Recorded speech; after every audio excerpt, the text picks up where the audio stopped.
Forest में जो record में पुराने रिकॉर्ड में जो वन भूमि या रिजर्व फॉरेस्ट लिखा हुआ उसको गोल करके केंद्र से गोल करके और ग्राम संभाल लिखा। क्या लगता है कि डोभाल साहब कि क्या क्या चीजें हुई ऐसी? आपने कहा विकास होना चाहिए, पर जो वन भूमि को खुर्द-बुर्द किया गया, जो रिजर्व फॉरेस्ट को, सबसे बड़े मामले हैं, क्योंकि यही बड़ा मुद्दा है कि एक तरफ तो वन भूमि खुर्द-बुर्द की गई, साथ में जो रिजर्व्ड फॉरेस्ट थे, जो आरक्षित वन थे, उनको भी बड़े पैमाने पर खुर्द-बुर्द किया गया। कि रास्ते के संबंध में ऐसा है कि रिजर्व फॉरेस्ट के अंदर तो आप बना ही नहीं सकते बिना केंद्र सरकार की परमिशन। रास्ता क्या कोई भी गैर मानकीय कार्यक्रम करेंगे आप तो उसके लिए केंद्र सरकार की अनुमति होती है।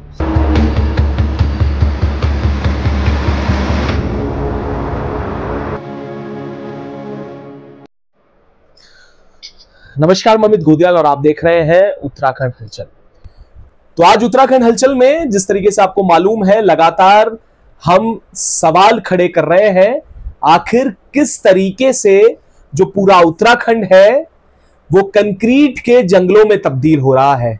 और इस पर बात करने के लिए हमारे साथ आज वन विभाग के बहुत पुराने और मैं कहूंगा जिन्होंने सबसे ज्यादा समय, और जब उत्तराखंड प्रदेश बना उसके बाद जो सर्वप्रथम सर्वेयर रहे वो मौजूद हैं, जिनका नाम है सीपी डोभाल जी, और जिनका अनुभव को लेकर वन विभाग ने समय समय पर कई जिम्मेदारियां से भी नवाजा। पर बड़े सवाल आज इसलिए भी हैं क्योंकि जैसा अनुभव रहा है, शुरुआत जब उत्तराखंड की हुई, जब नया उत्तराखंड बना, उस समय क्या हालात थे और आज वर्तमान में उत्तराखंड कहां खड़ा हुआ है। तो इस पर बात करने के लिए हमारे साथ सीपी डोभाल जी हैं। डोभाल जी, बहुत स्वागत है आपका। डोभाल जी, जब हमारा प्रदेश बना, जब उत्तराखंड यूपी से हटके हम आए, उस समय से आप सेवा दे रहे हैं। 38 साल एक लंबा समय आपने वन विभाग को दिया, उसके बाद भी समय समय पर आपके जो अनुभव है उसको विभाग ने इस्तेमाल किया। पहले तो मैं यही जानना चाहूंगा कि किस तरीके से आज का उत्तराखंड और जब प्रदेश बना था उस समय के उत्तराखंड में क्या फर्क पाते हैं? देखिए, जब ये उत्तराखंड बना था उस टाइम पर जो है काफी जंगल थे, यहाँ पर बहुत ज्यादा जंगल थे। देखते देखते कई जगह पे इस समय आपको कॉलोनियां दिख रही हैं जो उस टाइम पे नहीं थी जी। और जहाँ पे जंगल होते थे, हम लोग जब छोटे भी थे ना, उस समय जिन जगह आपका मधुबन रोड के पास में जहाँ था, कहीं पे हम लोग जाते थे खेलने के लिए, जाते जंगल होकर डर लगता था वहाँ जी जाने में। आज देखिए वहाँ पे कितना ये बन चुका है। तो ये उत्तराखंड का विकास भी है और उसके साथ साथ उत्तराखंड में जो वन भूमि है उसका विनाश भी हुआ है जी। विकास होना चाहिए, बिल्कुल निश्चित तौर पे विकास तो जरूर होना चाहिए, लेकिन जंगलों को काट के नहीं, जिसके लिए हमारी जो है ये देहरादून शहर, पहले जब लोग इसको रिटायरमेंट आदमी का शहर कहा जाता था, बिल्कुल, कि आदमी जब रिटायर होता था तो देहरादून आ जाता था। यहाँ पे बच्चों की शिक्षा दीक्षा और सबसे बड़ी चीज चिकित्सा, बूढ़े आदमी के लिए चिकित्सा भी बहुत जरूरी थी। तो यहाँ पे सब सुविधाएं थी और यहाँ पे चारों तरफ जंगल अच्छा जंगल था, तो इसकी आबोहवा भी बहुत बढ़िया थी। लेकिन आज जो स्थिति बड़ी खराब हो चुकी है, इस समय की स्थिति को अच्छा नहीं कहा जा सकता पर्यावरण के दृष्टिकोण से। क्या लगता है कि डोभाल साहब कि क्या क्या चीजें हुई ऐसी? आपने कहा विकास होना चाहिए, पर जो वन भूमि को खुर्द-बुर्द किया गया, जो रिजर्व फॉरेस्ट को, सबसे बड़े मामले हैं, क्योंकि यही बड़ा मुद्दा है कि एक तरफ तो वन भूमि खुर्द-बुर्द की गई, साथ में जो रिजर्व्ड फॉरेस्ट थे, जो आरक्षित वन थे, उनको भी बड़े पैमाने पर खुर्द-बुर्द किया गया। उसको लेकर आपका, क्योंकि आपने तो सर्वेयर का काम किया, आपने चिन्हित भी किए होंगे, आपने पिलर भी देखे होंगे, आपने ये भी देखा होगा कौन सी धारा 4 के बड़ा विषय यहां पर, धारा 20 में कौन सी जमीनें हैं, आपने ये भी देखा होगा कौन से गांव कब बने, कुछ गांव को आपने बनते हुए भी देखा होगा, उसकी सीमाओं का आकलन भी किया होगा। किस तरीके से देखते हैं सब चीजों को? देखिए, सबसे पहली बात यह है, जैसे आप कहें देहरादून के अंदर, तो जब से ये उत्तराखंड बना, उत्तराखंड बनने के बाद भी देहरादून जो वन प्रभाग है, इतना पुराना वन प्रभाग, इसको पहले पश्चिमी वन प्रभाग कहा जाता था जी, बहुत पुराना वन प्रभाग है। उसमें सर्वेयर का पद था ही नहीं जी, सब पद थे आपके जो है फौज गार्ड से, जिनको बीट अफसर बोला जाता है, वहां से लेकर के और चीफ तक सब पद थे, लेकिन सर्वेयर का पद नहीं था। और सर्वेयर का पद न होने के कारण उनको कोई तकनीकी ज्ञान भी ऐसा नहीं था कि साहब ये गजट नोटिफिकेशन क्या चीज़ होती है। यहाँ तक भी नहीं बोलते कि यहाँ पे गजट नोटिफिकेशन क्या होता है। ये जब मैं आया तो उसके बाद पता चला कि साहब ये जब आप आए, मेरा बच्चा जो है कुछ वो था हैंडीकैप का, सुनता बोलता नहीं था। तो यहाँ पर देहरादून में उसकी शिक्षा दीक्षा की बेस मानते हुए मैं उत्तर प्रदेश में उस समय चीफ कंजर्वेटर साहब को मिला था और ये कहा था मेरा ट्रांसफर जो है ऐसी जगह कर दिया जाए जहाँ पर अपने बच्चे की मैं शिक्षा दीक्षा करवा सकूँ। आप स्कूल थे ऐसे, तो तब उस हिसाब से मतलब जो है मेरा यहाँ पर ट्रांसफर हुआ। अदरवाइज इसलिए नहीं हुआ था कि मैं यहाँ पे अतिक्रमण चिन्हित कहूँ। जी बिल्कुल, फिर तो काम था। हाँ, तब मैं आया तो उसके बाद मैंने यहाँ पे गजट देखे, वो देखे, तो यहाँ के लोगों को ये तक पता नहीं था कि ये गजट नोटिफिकेशन क्या चीज होती है। ये कहते हम तो इसको समझते नहीं थे ये गजट नोटिफिकेशन है क्या चीज। तब मैंने उनको बताया बहुत महत्वपूर्ण चीज होती है ये, इसमें सारे शासनादेश होते हैं, सब होता है किसी तौर से। खैर वो उनकी होती, लेकिन कुल मिला के सर्वेयर के न होने से ये सब बातें नहीं। दूसरा जो बड़ा मुद्दा है विभाग में, सर्वेयर को इस प्रकार की कोई पावर नहीं रखी है कि सर्वेयर अपने आप जाकर, जिस प्रकार से वन विभाग के अंतर्गत एक फौजदार जो होता है या बीट वन अधिकारी होता है, बिल्कुल वो अपने क्षेत्र में कहीं भी कभी भी जा सकता है कि कोई गलत काम तो नहीं हो रहा है, कोई अतिक्रमण तो नहीं हो रहा है, कहीं भी अवैध निर्माण तो नहीं हो रहा है। इसी तौर से फॉरेस्टर भी जाता है, वो भी जाता है अपने क्षेत्र में, देखता है कोई वो नहीं, रेंजर अपने और स्तर पर जाता है, पूरी रेंज में देखता है कोई अतिक्रमण हो रहा है या नहीं हो रहा है उसको। लेकिन सर्वेयर के ऊपर ऐसी कोई जिम्मेवारी दी नहीं गई है कि सर्वेयर खुद जाकर के देखे यहाँ पर अतिक्रमण हो रहा है या नहीं हो रहा है। सर्वेयर की ड्यूटी केवल इतनी रख रखी है इन्होंने कि जब रेंज अफसर डीएफओ को ये लिखेगा कि साहब इस क्षेत्र में कोई हमको पिल्लर नहीं मिल रहे हैं या इस क्षेत्र में सीमा का थोड़ा सा हमको पता नहीं चल रहा, सर्वेयर को भेज दीजिए। तब डीएफओ आदेश करते हैं कि सर्वेयर जाओ वहाँ पे, और सर्वेयर पर्टिकुलर उसी जगह को देखता है और उसी जगह को देखते हुए सर्वेयर जो है बताते हैं कि आपका रिजर्व फोर्स का पिल्लर यहाँ पे है और आपके रिजर्व फोर्स की सीमा यहाँ पर है। अब यहाँ पर एक बात और बताता हूँ जी, मैं किसी ये है मामला ईस्ट ऑफ टाउन का, उम्मेदनगर में क्या है, कुछ खतरा नंबर में किसी परिचित ने जमीन के लेकर आता, मैं खरीदूँ, कोई घबरा तो नहीं है। तो एज ए प्राइवेट तौर पर उसके पास में चला गया था, मेरा कोई जानने वाला था, पहाड़ से आया था। तो जब मैंने देखा वहाँ पे तो मुझको अच्छा लगा। मैं कहा जमीन में तुम पहाड़ की, वो ये कर रहा, उसने मुझसे ये कहा था कि साहब देखिए डोभाल जी, हमको इस तरह पता, हम पहाड़ की अपनी जमीन बेच करके यहाँ ले रहे हैं। बिल्कुल, तो आदमी आते ही हैं। मुझे उसमें ये शक हुआ कि ये जमीन थोड़ा सस्ती क्यों मिल रही है यहाँ जी। तो सस्तेपन से मैंने कहा जब रुक जा रहा। तब मैं यहाँ रिकॉर्ड रूम में गया। रिकॉर्ड रूम में मैंने उस जमीन के नए पुराने सारे रिकॉर्ड खसाने शुरू किए। तो वो खसरा नंबर शायद 551 था शायद, बोल रहा हूँ मैं। मैंने कहा ये तो रिजर्व फॉरेस्ट का है। उसके साथ साथ मैंने देखा कि 1200 को 2 खसरे नंबर और थे। इन्होंने रिजर्व फॉरेस्ट में जो रिकॉर्ड में, पुराने रिकॉर्ड में जो वन भूमि या रिजर्व फॉरेस्ट लिखा हुआ उसको गोल करके, गोल करके और ग्राम समाज लिख दिया। रिकॉर्ड के अंदर उसको ग्राम समाज लिख दिया 3 खसरे नंबरों में। और इसका 3 खसरों का जो रकबा है ये करीब 3-4 हजार बीघा से ज्यादा है। वो उन्होंने उसको खुद कर दिया। उसके बाद वो ग्राम समाज लिख दिया, उसके बाद ग्राम समाज की जमीन को 2 नाम पे दर्ज कर दिया। जब मैंने ये चीज अपने अधिकारियों को बताई लिखित, तो उस समय तब मेरे अधिकारियों ने ऊपर लिखा, तब डीएम को भी लिखा। उसके बाद इस जमीन को कोई खरीद फरोख्त न की जाए, तब जाके मामला रुका। तो अगर नहीं जाता तो वो भी अपना हो रहा था, पता नहीं था। मैंने ये भी लिखा हुआ विभाग को कि वन विभाग को पता ही नहीं कि हमारी जमीन है रिजर्व फॉरेस्ट। नहीं, ये बड़ा सवाल। देखिए डोभाल जी, ये भी मैं इसलिए प्रश्न करूंगा, ये आपने जो मुद्दा उठाया तो इससे ये भी होता है कि जो लैंड रिकॉर्ड, जो राजस्व भूमि है, उसमें ही रिकॉर्ड में चेंजेस कर दिए गए हैं। ये भी बड़ा सवाल है क्या, जिससे वन भूमि और आरक्षित वन जो है, रिजर्व फॉरेस्ट जो है, वो बाहर हो गए हैं। और जिस तरीके से आपने एक बड़ी बात कही कि एक ऐसा जगह जहां पर जो जंगल था, रिजर्व फॉरेस्ट था, उसे गोला करके ग्राम समाज कर दिया गया। तो ऐसे तो ना जाने कितने हिस्सों में हुआ होगा। ये बड़ा सवाल है। बिल्कुल, बहुत हुआ है, अभी बहुत हुआ है। अभी जो है कई जगह ऐसे हैं जहाँ पे हमारा जो न्यू रिजर्व फॉरेस्ट होता है, जो फॉरेस्ट 2 होते हैं जी। एक होता है old reserve forest. Old reserve forest वो होता है जो गांव की सीमा से बाहर होता है, बिल्कुल, जिनमें कोई खसरे नंबर नहीं पड़े तो उसका रिकॉर्ड राज्य विभाग पर नहीं होता है। और एक होता है new reserve forest. New reserve forest जो धारा 20 के अंतर्गत, जो बिल्कुल गाँव की सीमा के अंतर्गत होता है। तो उस गाँव की सीमा के अंतर्गत जो न्यू रिजर्व फॉरेस्ट होते हैं, उनमें किस खसरे नंबर में कितनी जमीन हमारा जो है धारा भी हो चुका है, रिजर्व फॉरेस्ट बन चुका है, वो सब उल्लेख रहता हो। इसके अंतर्गत भी कई जगह पे ये देखने को मिल रहा है कि राजस्व विभाग ने उस रिजर्व फॉरेस्ट की जमीन को लोगों के नाम पे दर्ज करके भूमिधर बना लिया। ये भी है। तो डोभाल जी, ये तो बड़े हम तो ये भी देख रहे हैं कि इसी में बड़े बड़े जो प्रॉपर्टी डीलर हैं ये इस तरीके के कार्य कर रहे हैं। एक बड़ा मुद्दा है इसमें, इसको लेकर हमारे पास लोग कई बार आते हैं। हमने ये देखा है कि जब पहाड़ों में बात हो या हमारे आसपास के ऐसे क्षेत्रों की बात हो तो रास्ते का बड़ा विषय है फॉरेस्ट में। उसमें यह देखा जाता है कि जो लोग हैं उनको जब वन विभाग जाते हैं तो उन्हें रास्ते की जब समस्या आती है तो वन विभाग साफ ये कहते हुए नजर आता है कि आपको केंद्र से इसकी परमिशन लेनी होगी।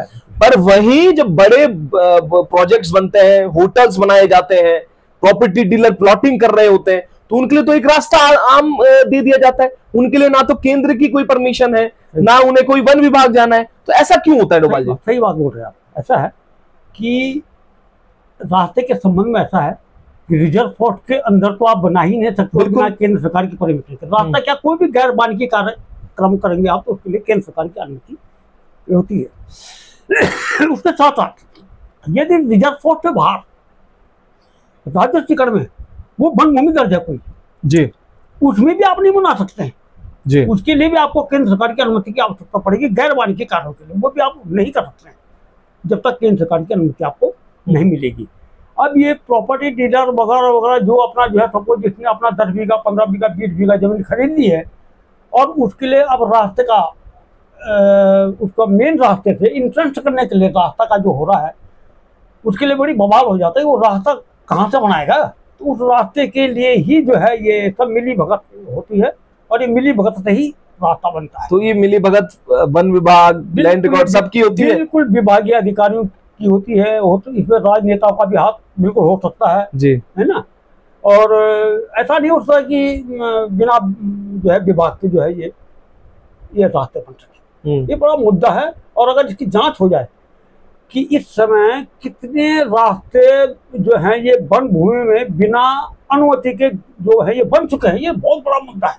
क्या लगता है आपको? मतलब हमें तो ये मालूम पड़ता है कि शायद 1 या 2% होंगे जिसकी अनुमति होगी। बहुत ज्यादा बोल रहे होंगे, बहुत ज्यादा रास्ते हैं। हाँ, 1-2% जो अनुमति से बने होंगे। हाँ, बाकी बिन अनुमति के बने हैं। बिल्कुल बिल्कुल अनुमति से। आप केवल अनुमति से पूछ लीजिए विभाग से, अगर ये पूछते हैं कि विभाग तो अनुमति दे सकता है कि भाई एक छोटा सा मैं बताता हूँ, एक रूल बनाने का सपोज आप पाइपलाइन ले जा रहे हो एक, तो उसके लिए सीधे से बोलते भाई इसका जो है हमारा ये इंदिरा नगर में जो है ये भूमि हस्तांतरण होता है, नोडल अधिकारी बैठते हैं, वहां जाइए, वहां से भूमि हस्तांतरण करवाइए और तब जाके बनेगा।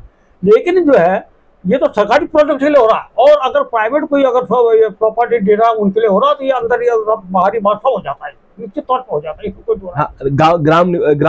ग्राम के लोग हैं, जो गांव के लोग हैं, उन्होंने भी कई बार ये शिकायत की है। जैसे गूल की आपने बात की, या कुछ ऐसी चीज जो पाइपलाइन अगर मतलब पाइप या कुछ ऐसी चीजें कर रहे होते हैं तो वहां पर आपत्ति करते हैं फॉरेस्ट कि यहाँ पर आप इसे खोद नहीं सकते, आप इस जमीन का इस्तेमाल नहीं कर सकते, ये तो आपत्ति करते हैं।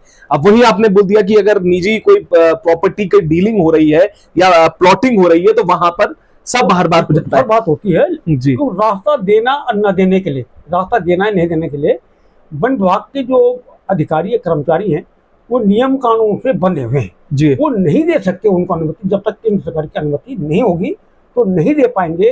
अभी मैं नाम बोल रहा हूँ, ये शायद कोल्लू पानी का कोई प्रकरण था, उसमें मैं नौकरी पर था जी। तो 3 भाइयों की जमीन थी और उनके लिए रास्ता वन विभाग से चाहिए था, थोड़ा सा करीब 100 या 150 मीटर।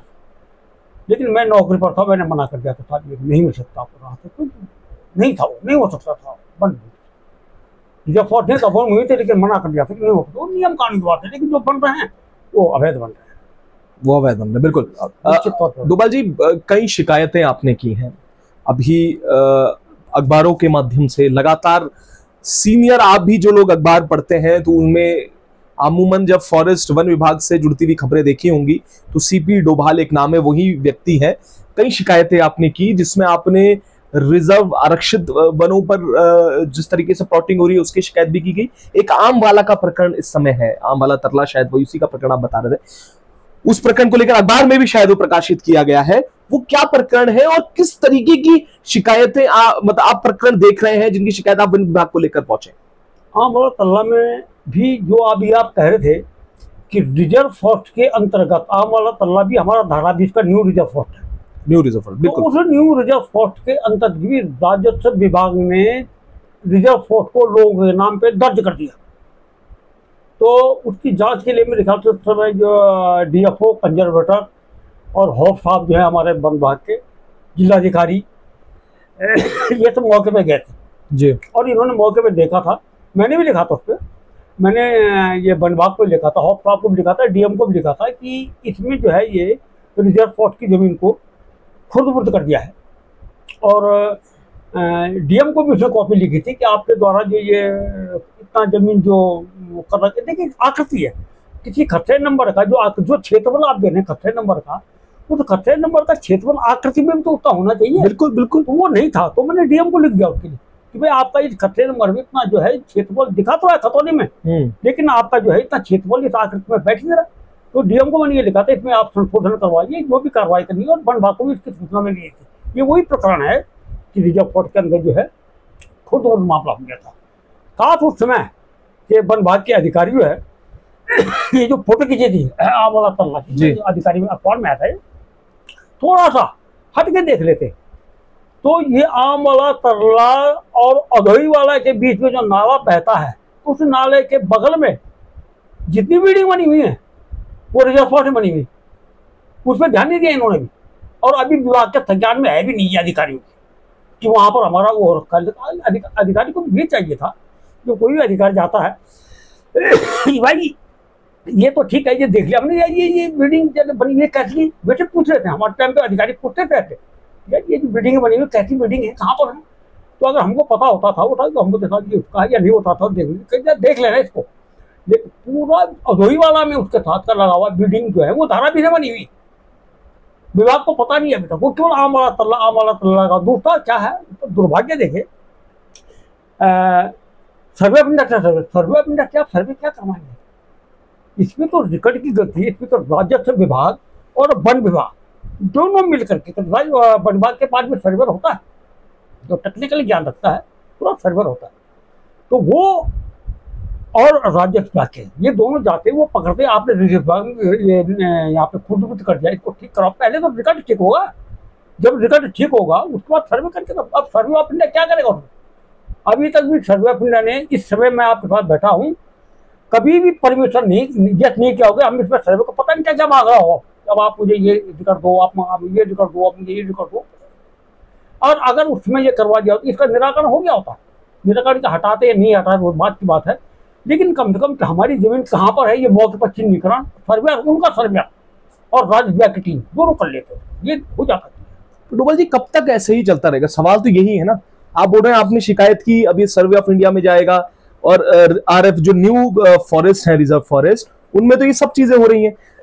मौके पर खतौनी पर ये दिखा दिया जाता है कि इतनी हेक्टेयर है या इतनी एकड़ है रिजर्व फॉरेस्ट की जमीन है, वही आकृति जब देखते हैं वो अपने पकड़ में आई। पर आखिर सवाल ये है कब तक, क्योंकि हमारे पास तो रोज ऐसी वीडियोस आती हैं। आपके पास भी अधिकारी आते हैं, मेरे पास भी कई लोग, हाँ कई लोग जो वीडियो, सभी अधिकारी नहीं होते। नहीं अधिकारी नहीं, मतलब वो लोग आम जो लोग हैं वो कहते हैं प्रॉपर्टी डीलर एक पहाड़ खरीद रहे हैं, वो जंगल काट रहे हैं, कर दिया वो ये वाले सवाल। अधिकारियों की तो हम भूमिका बाद में तय करेंगे, वो तो जांच एजेंसी तय करेगी। पर ये है कि रोज एक पूरे पहाड़ खरीद रहे हैं और लगातार इस तरीके से सारे सवाल आ रहे हैं कि रिजर्व फॉरेस्ट क्लियर किए जा रहे हैं, ये कब तक होता रहे? अब ये तो इसके लिए अब जो खोदा जा रहा है, कितना खोदा जा रहा है, उसके लिए जो है परमिशन खनन विभाग से मिलती है जी। इसके लिए खनन विभाग से ही परमिशन मिलती है। क्या उन्होंने खनन विभाग से परमिशन ली है? ये जैसा आप करें ऊंची ढांगे काट दी हैं, बिल्कुल, वो कहाँ से काट दिए, क्यों काट दिया? और मिट्टी का उस सरकारी, अगर सरकारी जमीन में किया है, काटा है, उस मिट्टी का क्या किया आपने, वो कहाँ गई मिट्टी? ये सब बड़े मुद्दे हैं, ये तो भी अधिकारी किस पे कर पाएंगे। लेकिन कुल मिला के मैं कह रहा हूँ कि जैसे अधिकारी, सभी अधिकारी नहीं होते, बहुत अधिकारी ऐसे हम बहुत हैं जो दिल से चाहते हैं, दिल से क्या वैसे बताओ, कोई भी अधिकारी ये नहीं चाहता कि मेरे उसके टाइम पर, उस अधिकारी के टाइम पर जो है अतिक्रमण का मामला आए और वो दबाया जाए, ये नहीं होता। ये अतिक्रमण एक कोड है और इस कोड में खाद जो है ना, ये राजनेता है जो बीच में पढ़ करके करते हैं। पर ये बहुत तेजी से ये कोड जो है ना वो पूरे प्रदेश में, और अगर हम बात करूं तो स्पेशली देहरादून में फैल रहा है। बिल्कुल हो रहा है, ये तो आप मानते हैं? बिल्कुल हो रहा है कि जो ये कोड है, अगर जैसा आप इसको कोड, आपने बहुत अच्छे संज्ञा भी दी, पर ये कोड जो है इस प्रदेश के सभी हिस्सों में तो है ही, पर देहरादून में जो है ये कोड बहुत तेजी से फैल रहा है। इस पर कैसे रोक लग पाएगी डोभाल जी? कैसे, किस तरीके से? इसके लिए जनता को जागरूक होना पड़ेगा। हमारा उत्तराखंड काय पे बना, जल जंगल जमीन, इसी की सुरक्षा के लिए बना था ना। इसके लिए जनता को जागना पड़ेगा।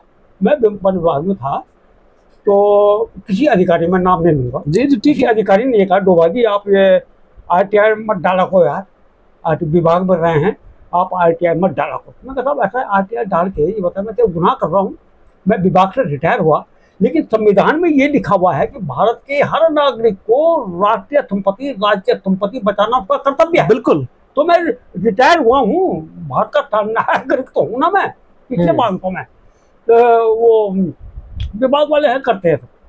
पुराने कुछ लोग हैं डोभाल जी, तो वो भी बताते हैं कि जब आप विभाग में थे तो एक ये कहा जाता था कि भाई अभी डोभाल जी कुछ महीने बचे हैं, इधर जा रहे हैं, ट्रांसफर होने वाला है, तब तक ऐसे काम मत करिएगा, या इस तरीके की मत कीजिएगा कि कब्जा या इस तरीके की रास्ता देने की अनुमति या इस तरीके के कोई। ये भी एक बड़ा किस्से है, तो कुछ किस्सा अगर आपके उसमें हो, क्योंकि लोग तो बताते ही हैं कि इस तरीके से कुछ था जो आपके संज्ञान में आया होगा। भी हुआ था कहीं जी, ये हुआ था, सुना था मैंने कि कोई कह रहा है कि यार अभी इनका रिटायरमेंट का 3 महीना रह गया, रुक जाओ जरा सा और ये रिटायर हो जाएंगे उसके बाद तक देख लीजिए। अब खैर जो भी करना था, जो उसमें जो हुआ, तो मैं रिटायरमेंट के करीब 5, 6, 7 साल तक मैं खाली रहा हूँ। तो अधिकारी ने कहा था क्या कर रहे हो, मैंने कहा भाई अरे वो आपकी जरूरत है, तो फिर मुझे वहाँ पे विभाग में ठेके पे रख दिया था। तो जब मैं एक बार मौके पे गया था, ये झाझरा रेंज की बात है, चौकी दुबलियाड़ है, चौकी दुबलियाड़ में जब मैं गया था, वहाँ पे मैंने पकड़ा ये इन्क्रोचमेंट है। तो जो प्रॉपर्टी डीलर था, इत्तेफाकन उसी ने ये कहा था इसका रिटायरमेंट, जब उसने मुझे देखा बड़ा चौके फिर आ गया। ठीक है। तो इन लोगों ने मिलजुल के किसी तौर से जो साजिश फाजिश की थी, ये उसके संबंध में मेरे उस समय के कंजर्वेटर जो धीमान DFO थे, कंजर्वेटर धीमान साहब है, उनको पूरा प्रसंग पता है। तो इनको इसको हटा दो किसी तौर से, एक साजिश तो हटा भी दिया था मुझे, मैं कोई बात नहीं उसकी, हट गया। लेकिन एज ए भारत का नागरिक होने के नाते मैंने कहा अच्छा। फिर मैं अधिकारी ये पूछे कि डोभाल जी आप जो है, इसमें मैं 75 साल के करता हूँ जी, हाँ डोभाल जी ऐसा है आप तो मेंटेन कर रखा, मैंने कहा खाली नहीं बैठा हूँ मैं, तो ये बहुत बढ़िया बात है। और मैंने कहा मुझे इसके अलावा दूसरा कोई काम नहीं आता। बिल्कुल। तो हट लगे थे अधिकारी को। तो कुल मिलाकर के अगर हर नागरिक का यही है कि बच सके तो बचा, इसलिए हर जनता को जरूर जागरूक होना पड़ेगा इसमें। जितना भी होता है यहाँ जी, जितना भी होता है आपके आस पास में जो इन्फोर्समेंट बिल्कुल पता है, जनता सबसे बड़ा सर्वे तो जनता है, जिसको पता है पुराने आदमी को यहाँ तक हमारी जमीन थी, यहाँ पर तो हमारा ये था, यहाँ पर हमारा ये था, जनता को सब पता। तो सच्चाई बिल्कुल, वो अगर करे जनता जागरूक रहे, कोई ऐसी बात नहीं। सबसे बड़ा सवाल ये बड़ा बहुत अच्छी बात कही कि जल जंगल और जमीन की लड़ाई थी जिसके लिए प्रदेश बना, और जनता जो पुराने लोग हैं उन्हें सब पता है। पर आखिरी सवाल मैं ये भी करना चाहूंगा, क्योंकि डोभाल जी को जो लोग नहीं जानते और जो उनका, क्योंकि अमूमन क्या होता है अखबारों में बयान तो जरूर आ जाते हैं और ये भी लिख दिया जाता है कि डोभाल जी की शिकायत में ये हुआ या इस तरीके से हुई, पर कुछ ऐसी बातें होती हैं जो शायद अनकही रह जाती है, अनसुनी रह जाती है। क्योंकि जो डोभाल जी का कार्यकाल रहा, कुछ ऐसे बड़े काम उनके कार्यकाल में हुए हैं शायद जो लोगों को मालूम नहीं है। जो वन विभाग में पुराने कर्मचारी हैं उन्हें तो शायद मालूम भी हो, पर जो नई जनरेशन आ रही है वन विभाग में उन्हें तो शायद बहुत छूते रह जाए। डोभाल जी, मैं ये भी चाहता हूं कि जब आप नौकरी में थे, 38 साल एक लंबा समय था, उस समय कुछ ऐसे बड़े प्रोजेक्ट्स थे जिन पर आपने काम किया, उस समय ऐसे सर्वे, क्योंकि सबसे महत्वपूर्ण काम होता है सर्वेयर का एक बड़े प्रोजेक्ट्स के लिए, क्योंकि कई बड़े प्रोजेक्ट्स जब आपकी नौकरी का दौर चल रहा था उस समय आए थे, तो उनमें से कुछ ऐसे प्रोजेक्ट्स आप बताएं जो शायद मुझे लगता है कि लोगों को भी जानने चाहिए कि डोभाल जी ने उस समय अपने कार्यकाल में क्या चीजें रही जो उनके लिए बड़ी चैलेंजेबल भी रही, चैलेंज भी था, और साथ में अब लगता है कि बहुत अच्छी भी शायद आप निभा पाए। जिम्मेवारी का काम होता है जी, बहुत जिम्मेवारी का काम होता है। और बड़े उसमें अगर जरा सा भी देखें, अगर अच्छा हो जाता जी, तो श्रेय मिलने की उम्मीद तो आप मत रखिए, कहते हैं तो आपकी ड्यूटी है जी जी बिल्कुल। लेकिन अगर जरा सा भी गलत हो गया तो नौकरी से भी जेल भी जा सकते जी। ये तो मैंने वो है, एक तो जॉलीगॉन एयरपोर्ट का जो था वो शुरुआत को मैंने लैंड ट्रांसफर किया था जी। एम्स का भी मैंने किया था 100 एकड़ जो आपका ऋषिकेश में था जी। और एम्स के लिए बहुत परेशानी मुझे हुई थी। उसमें ये था कि आपने अखबारों में पढ़ा होगा कि वो क्या करते हैं, पत्रों को दी हुई ली जमीन थी। बिल्कुल बिल्कुल। तो 100 एकड़ जमीन उनके लिए सर्वे करना था। उस समय एमसी की तरफ से कोई डिप्टी डायरेक्टर, कोई झिड़ियाल साहब थे या ढोलियाल साहब थे, उनकी ड्यूटी लगी थी मेरे साथ में। तो वो मुझे लेकर के अपने सरकारी गाड़ी से जाते थे, ले जाते थे सर्वे करना। हम करीब 8-10 दिन तक ऐसे घूमते रहे, खाली आए क्योंकि वो पत्रों वाले कभी 5 हेक्टेयर यहाँ पे डब्बा देते, 10 हेक्टेयर यहाँ पे ना, कभी ये था ये है हमारी जमीन। अरे हमने कहा एमसी के तो कम्पैक्ट एरिया में चाहिए, बड़ा दीजिए आप, वो नहीं देते थे। एम्स को बनाने में सबसे बड़ी भूमिका उस समय के जो डीओपो साहब होते, बोनचंद साहब, उनकी मानूंगा मैं। उसमें अखबार में ये भी आ गया था, यदि गढ़वाल क्षेत्र में एम्स के बनाने के लिए जमीन नहीं मिल रही है तो हमारे को वहाँ क्षेत्र में जमीन दे दीजिए, ये भी आ गया था। बोनचंद साहब को मैंने बताया था इस तौर से, इतने हम परेशान हो जाते हैं। तो उन्होंने कहा डोभा जी ऐसा करो, आप आदेश दिए उन्होंने मुझे भर में लिखा। उन्होंने जहाँ पर ज़्यादा, ये केंद्र सरकार का है मामला, जहाँ पर आपको ज़्यादा खाली जमीन मिल रही है उसके साथ की लगी और जमीन में नाप दो, लेकिन 100 एकड़ पूरा कर दो। बस फिर मैंने जो खाली जमीन थी वो पूरी दी और उसके बाद उनके जो ऑफिस पशुपालन जो डिप्टी डायरेक्टर ऑफिस से लेकर के उनको पूरा मैंने नाप करके क्या, फिर तोड़ फोड़ भी और तब जाके एंटर हो। लेकिन एनक्रोचमेंट की भी बड़े इशू आए उस समय शायद ना, वो तो पशुओं का ही था। अच्छा, वो पशु लोग वहाँ पे एनक्रोचमेंट नहीं था, लेकिन जो सबसे बड़ा मुझे परेशानी हुई थी जी, वो टेरी बांध विस्थापित। अच्छा, वो भी आपने किया? वो मैंने किया। 680 एकड़ अकेला आदमी कर रहा है जी। 680 एकड़ जमीन बहुत मायने रखता है। बिल्कुल। और जमीन की हालत ऐसी थी कि हाथी घुस जाए तो दिखाई नहीं दी। बिल्कुल, इतना जंगल था। बुरू, ये सांप, अजगर, ये जमीन के नीचे रहते थे। बहुत दिन तो थे बहुत ज्यादा। वो मैंने किया था और बहुत बारीकी से उसकी सर्विस। आज भी वो नक्शा है मेरे पास रखा हुआ, डिवीजन में भी होगा।